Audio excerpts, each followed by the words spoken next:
ইসরায়েলের বাতিয়াম শহর টার্মিনালে দাঁড়িয়ে থাকা 3টি বাস হঠাৎ বোমা বিস্ফোরণে তছনছ হয়। কেঁপে ওঠে পুরো এলাকা। দমকল বাহিনীর প্রচেষ্টায় নেভানো হয় আগুন। বৃহস্পতিবার রাতের এ ঘটনায় কেউ হতাহত না হলেও চারিদিকে দেখা যায় ধ্বংসের ছাপ। পরিস্থিতি সামাল দিতে তদন্তে নামে আইনশৃঙ্খলা বাহিনী। পাওয়া যায় আরও 2টি বোমা। বোমা নিষ্ক্রিয়কারী দল সেগুলো নিষ্ক্রিয় করে। বাতিয়ামের টার্মিনাল থেকে আমরা বেশ কয়েকটি বাস বিস্ফোরণের খবর পেয়েছি। নিরাপত্তা বাহিনী আসার আগেই বাসগুলোতে আগুন ধরে যায়। বাতিয়ামের পাশাপাশি আমরা হোলন শহরেও কিছু ঘটনার খবর পেয়েছি। এখন পর্যন্ত 3টি বাস বিস্ফোরিত হয়েছে ও 2টি বাসের বোমা নিষ্ক্রিয়করণ সফল হয়েছে।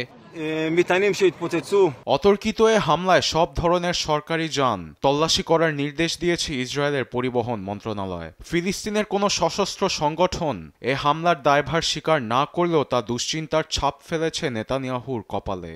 সামরিক বাহিনী ও গোয়েন্দা সংস্থাগুলোর সঙ্গে আলোচনার পর অধিকৃত পশ্চিম তীরের উপর আঙুল তুলছে তারা। গণমাধ্যম আল জাজিরা বলছে, মাসখানেক ধরে পশ্চিম তীরের তুলকারেম ও জেনিনে ইসরায়েলি বাহিনীর লাগাতার হামলার কারণে তারা প্রতিবাদী হয়ে উঠেছে বলে ধারণা করছে নেতানিয়াহু।